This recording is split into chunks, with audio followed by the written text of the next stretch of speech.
के लिए समय है। और पीएम मोदी इस वक्त मन की बात से खिताब कर रहे हैं, आइए आपको सीधे सुनाते हैं। नमस्कार। मन की बात का ये 91वां एपिसोड है। हम लोगों ने पहले इतनी सारी बातें की है, अलग अलग विषयों पर अपनी बात साझा की है, लेकिन इस बार मन की बात बहुत खास है। इसका कारण है इस बार का स्वतंत्रता दिवस, जब भारत अपनी आजादी के 75 वर्ष पूरे करेगा। हम सभी बहुत अद्भुत और ऐतिहासिक पल के गवाह बनने जा रहे हैं। ईश्वर ने ये हमें बहुत बड़ा सौभाग्य दिया है। आप भी सोचिए, अगर हम गुलामी के दौर में पैदा हुए होते तो इस दिन की कल्पना हमारे लिए कैसी होती। गुलामी से मुक्ति की वो तड़प, पराधीनता की बेड़ियों से आजादी की वो बेचैनी कितनी बड़ी रही होगी। वो दिन जब हम हर दिन लाखों लाख देशवासियों को आजादी के लिए लड़ते, जूझते, बलिदान देते देख रहे होते, जब हम हर सुबह इस सपने के साथ जग रहे होते कि मेरा हिंदुस्तान कब आजाद होगा। और हो सकता है हमारे जीवन में वो भी दिन आता जब वंदे मातरम और भारत मां की जय बोलते हुए हम आने वाली पीढ़ियों के लिए अपना जीवन समर्पित कर देते, जवानी खपा देते। साथियों, 31 जुलाई यानी आज ही के दिन हम सभी देशवासी शहीद उधम सिंह जी की शहादत को नमन करते हैं। मैं से अन्य सभी महान क्रांतिकारियों को अपनी विनम्र श्रद्धांजलि अर्पित करता हूं, जिन्होंने देश के लिए अपना सर्वस्व न्योछावर कर दिया। साथियों, मुझे ये देखकर बहुत खुशी होती है कि आजादी का अमृत महोत्सव एक जन आंदोलन का रूप ले रहा है। सभी क्षेत्रों और समाज के हर वर्ग के लोग इससे जुड़े अलग अलग कार्यक्रमों में हिस्सा ले रहे हैं। ऐसे ही एक कार्यक्रम इस महीने की शुरुआत में मेघालय में हुआ। मेघालय के बहादुर योद्धा यू टिरोत सिंह जी की पुण्यतिथि पर लोगों ने उन्हें याद किया। टिरोत सिंह जी ने खासी हिल्स पर नियंत्रण करने और वहां की संस्कृति पर प्रहार करने की अंग्रेजों की साजिश का जमकर विरोध किया था। इस कार्यक्रम में बहुत सारे कलाकारों ने सुंदर प्रस्तुतियां दी, इतिहास को जिंदा कर दिया।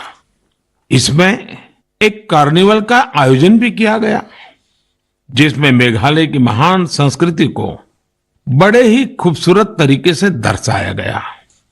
अब से कुछ हफ्ते पहले कर्नाटका में अमृता भारती कन्नडार्थी नाम का एक अनूठा अभियान भी चलाया गया।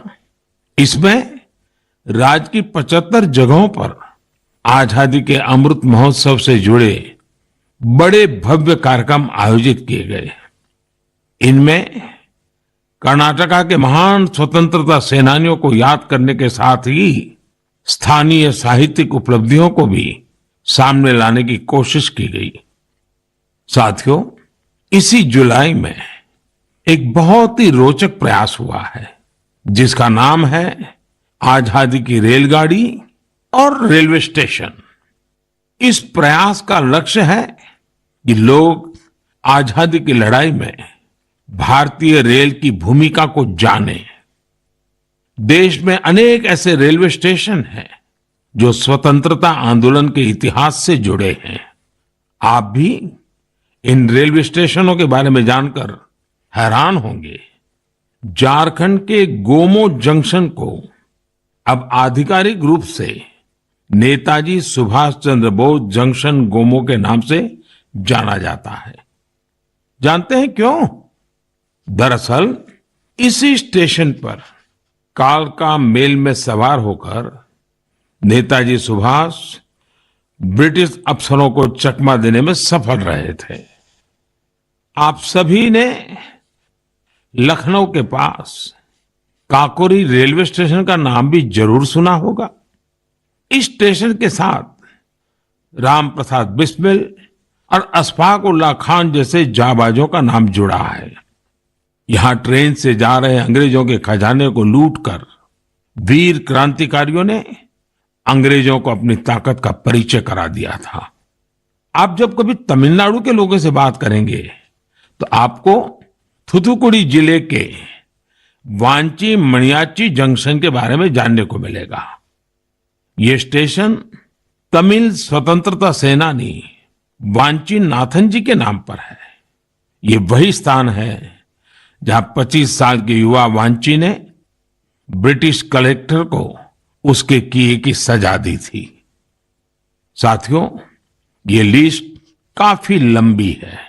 देश भर के 24 राज्यों में फैले ऐसे 75 रेलवे स्टेशनों की पहचान की गई है। इन 75 स्टेशन को बहुत ही खूबसूरती से सजाया जा रहा है। इनमें कई तरह के कार्यक्रमों का भी आयोजन हो रहा है। आपको भी समय निकालकर अपने पास के ऐसे ऐतिहासिक स्टेशन पर जरूर जाना चाहिए।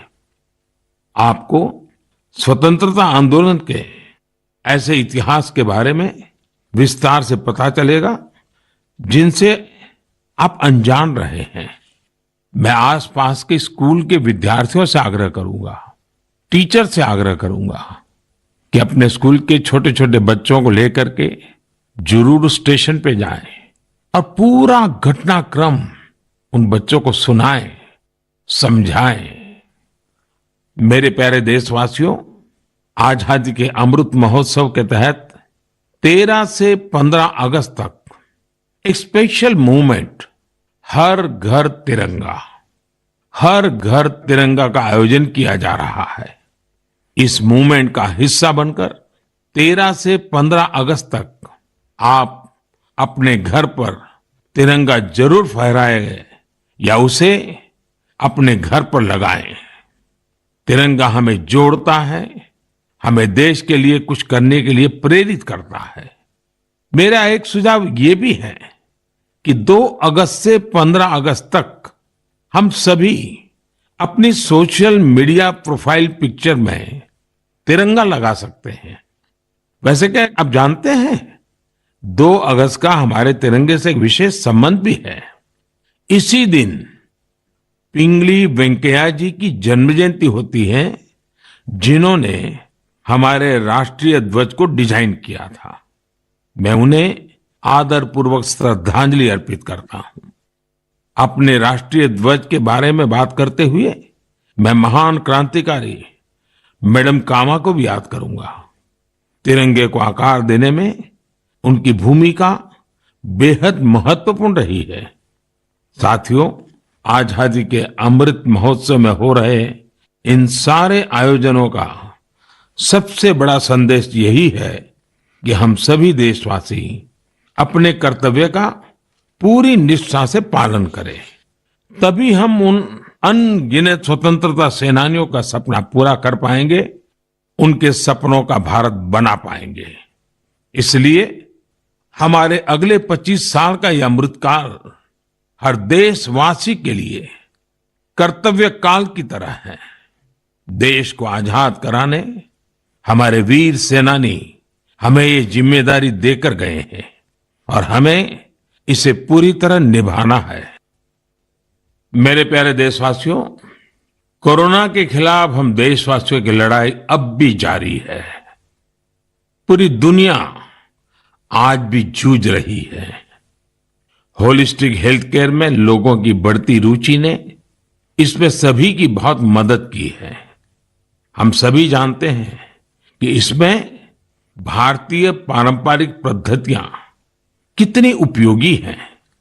कोरोना के खिलाफ लड़ाई में आयुष ने तो वैश्विक स्तर पर अहम भूमिका निभाई है।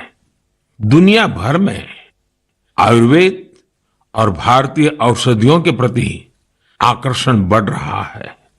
ये एक बड़ी वजह है कि आयुष एक्सपोर्ट में रिकॉर्ड तेजी आई है और ये भी बहुत सुखद है कि इस क्षेत्र में कई नए स्टार्टअप्स भी सामने आ रहे हैं। हाल ही में एक ग्लोबल आयुष इन्वेस्टमेंट और इनोवेशन समिट हुई थी। आप जानकर हैरान होंगे कि इसमें करीब 10,000 करोड़ रुपए के इन्वेस्टमेंट प्रपोजल्स मिले हैं। एक और बड़ी अहम बात यह हुई है कि कोरोना काल में औषधीय पौधों पर रिसर्च में भी बहुत वृद्धि हुई है। इस बारे में बहुत सी रिसर्च स्टडीज पब्लिश हो रही हैं। निश्चित रूप से एक अच्छी शुरुआत है। साथियों, देश में विभिन्न प्रकार के औषधीय पौधों और जड़ी बूटियों को लेकर एक और बेहतरीन प्रयास हुआ है। अभी अभी जुलाई महीने में इंडियन वर्चुअल हर्बेरियम को लॉन्च किया गया। यह इस बात का भी उदाहरण है कि कैसे हम डिजिटल वर्ल्ड का इस्तेमाल अपनी जड़ों से जुड़ने में कर सकते हैं। Indian virtual herbarium preserve plants या प्लांट पार्ट्स की डिजिटल इमेजेस का एक रोचक संग्रह है जो कि वेब पर फ्रीली अवेलेबल है।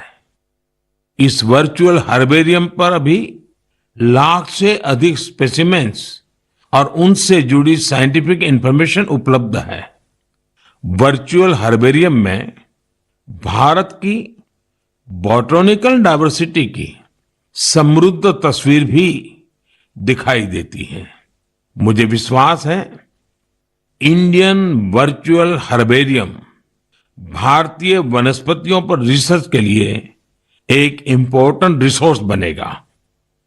मेरे प्यारे देशवासियों, मन की बात में हम हर बार देशवासियों की ऐसी सफलताओं की चर्चा करते हैं जो हमारे चेहरे पर मीठी मुस्कान बिखेर देती है। अगर कोई सक्सेस स्टोरी मीठी मुस्कान भी बिखेरे और स्वाद में भी मिठास भरे, तब तो आप इसे जरूर सोने पर सुहागा कहेंगे।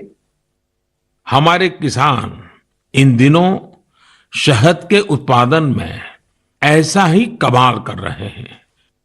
शहद की मिठास हमारे किसानों का जीवन भी बदल रही है, उनकी आय भी बढ़ा रही है।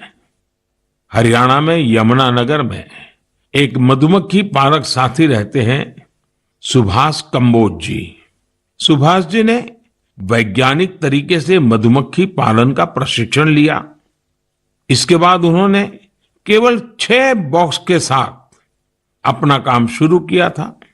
आज वो करीब 2000 बॉक्सेस में मधुमक्खी पालन कर रहे हैं।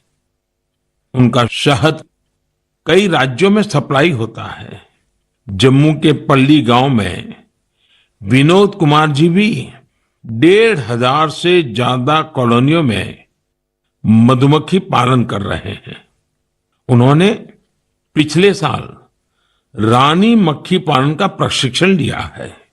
इस काम से वो सालाना 15 से 20 लाख रुपए कमा रहे हैं। कर्नाटका के एक और किसान है मधुकेश्वर हेगड़े जी। मधुकेश्वर जी ने बताया कि उन्होंने भारत सरकार से 50 मधुमक्खी कॉलोनियों के लिए सब्सिडी ली थी। आज उनके पास 800 से ज्यादा कॉलोनियां हैं और वो कई टन शहद बेचते हैं। उन्होंने अपने काम में इनोवेशन किया और वो जामुन शहद, तुलसी शहद, आंवला शहद जैसे वानस्पतिक शहद भी बना रहे हैं। मधुकेश्वर जी, मधु उत्पादन में आपके इनोवेशन और सफलता आपके नाम को भी सार्थक करती है। साथियों, आप सब जानते हैं कि शहद को हमारे पारंपरिक स्वास्थ्य विज्ञान में कितना महत्व दिया गया है। आयुर्वेद ग्रंथों में तो शहद को अमृत बताया गया है।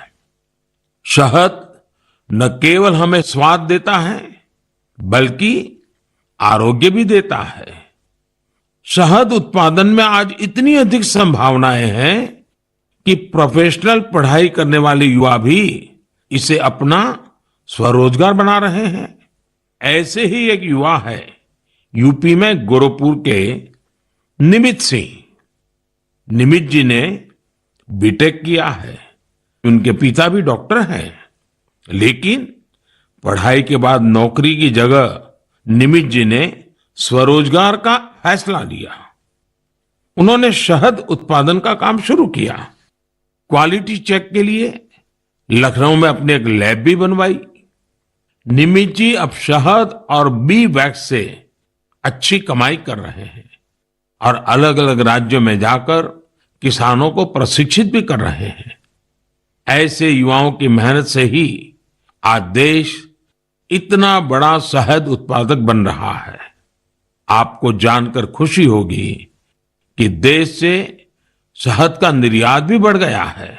देश ने national beekeeping and honey mission जैसे अभियान चलाए।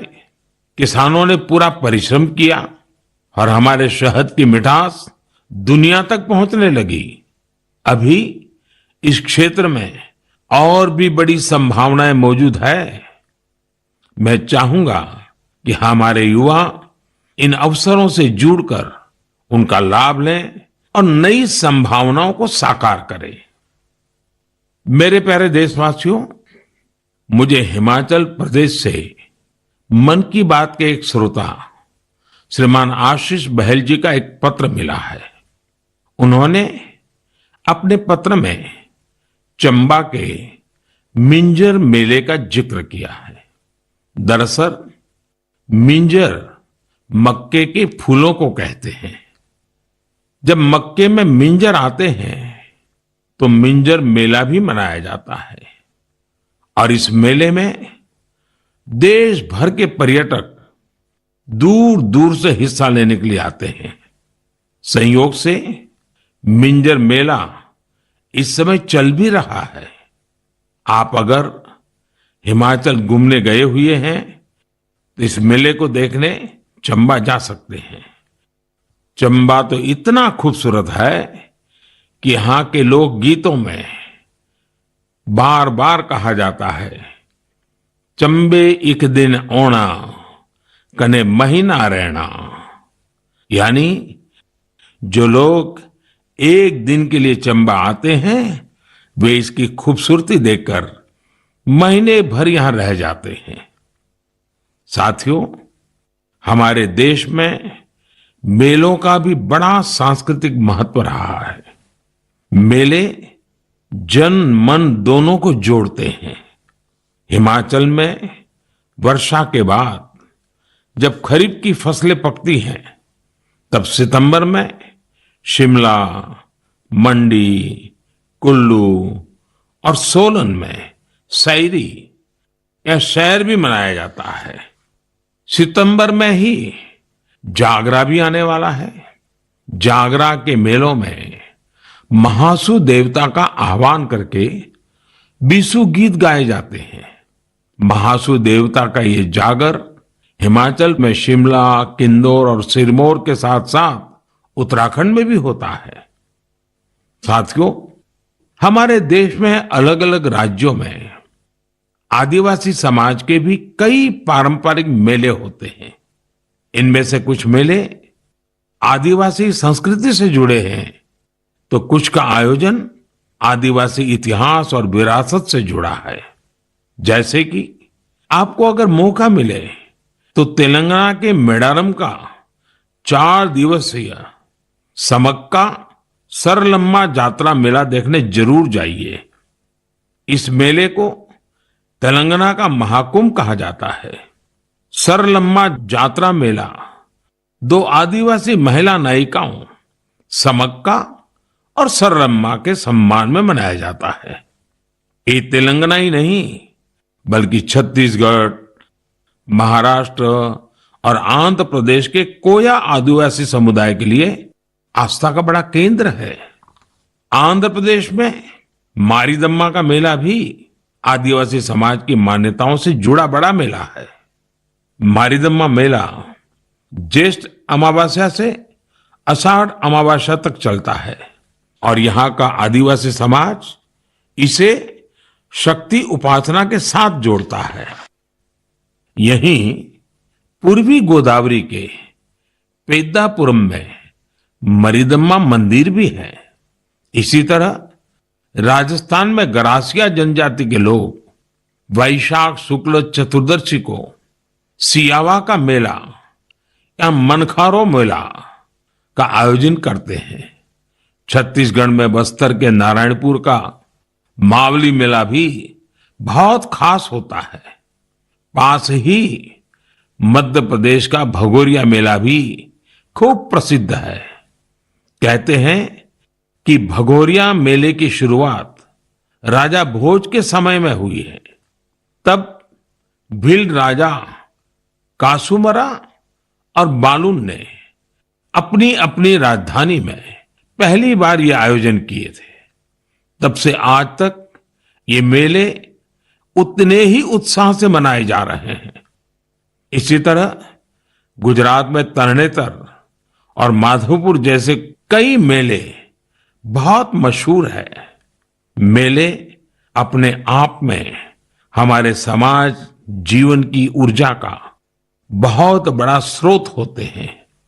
आपके आसपास भी ऐसे ही कई मेले होते होंगे।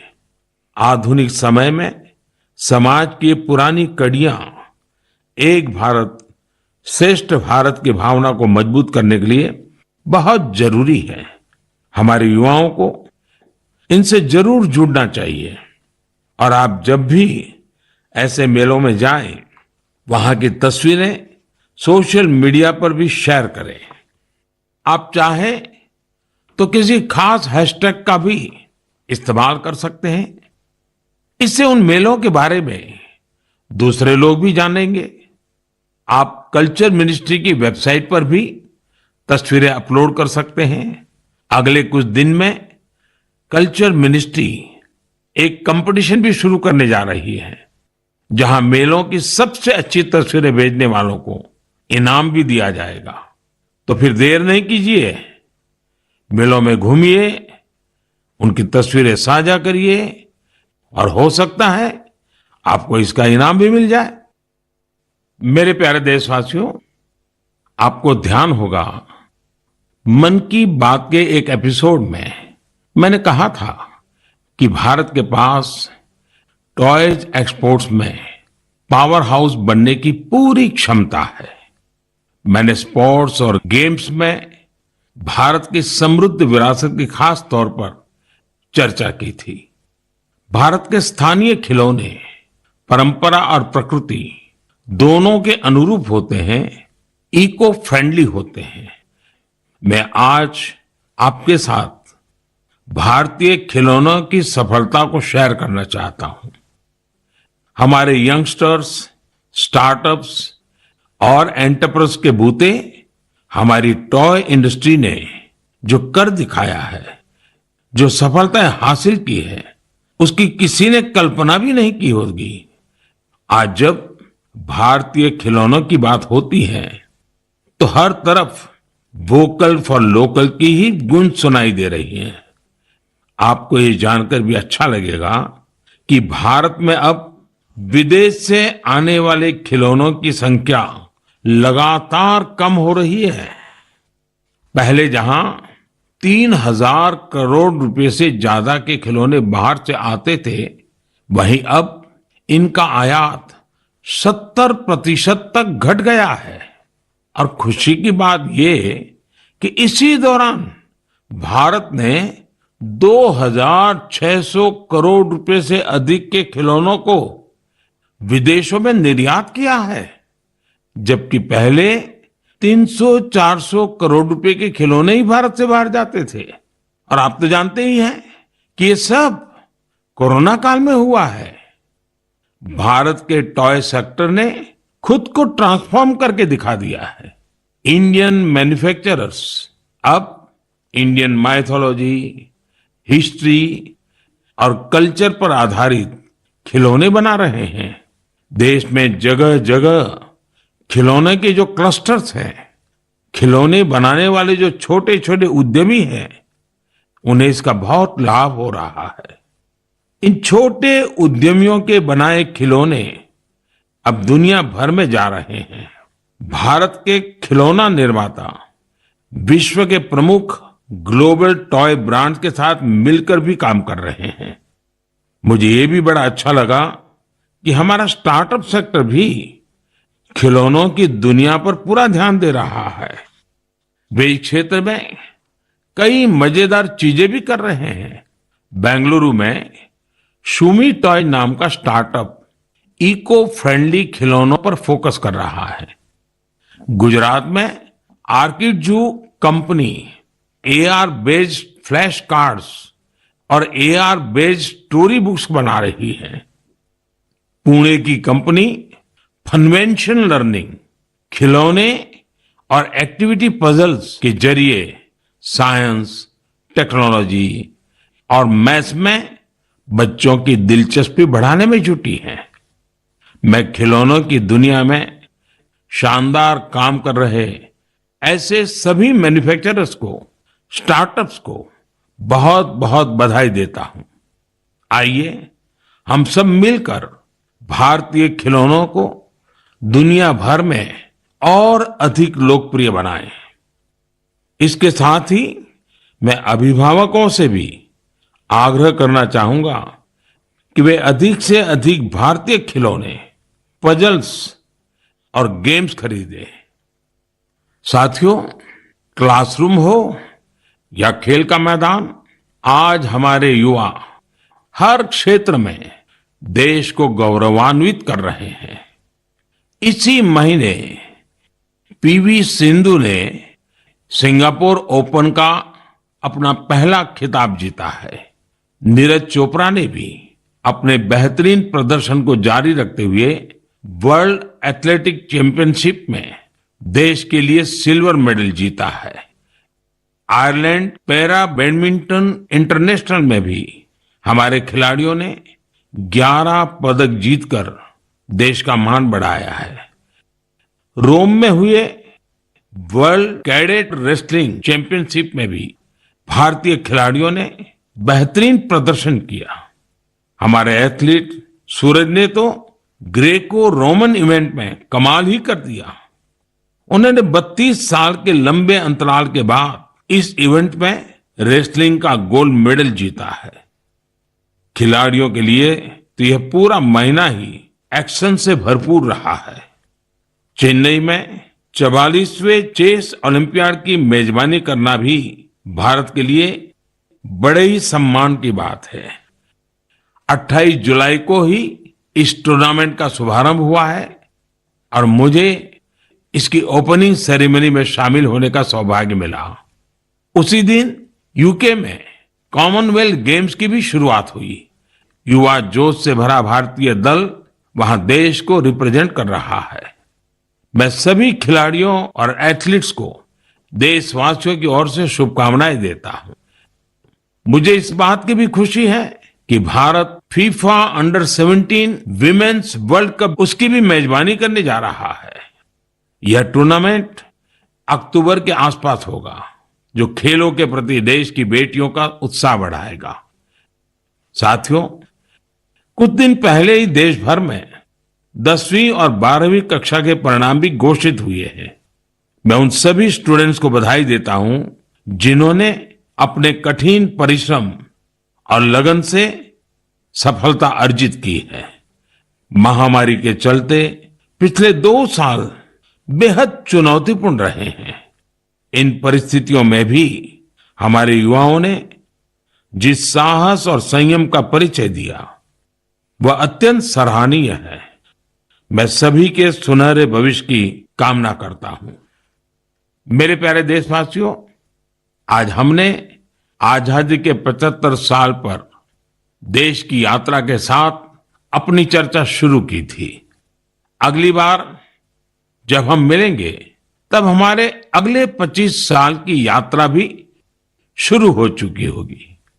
अपने घर और अपनों के घर पर हमारा प्यारा तिरंगा फहरे, इसके लिए हम सबको जुटना है।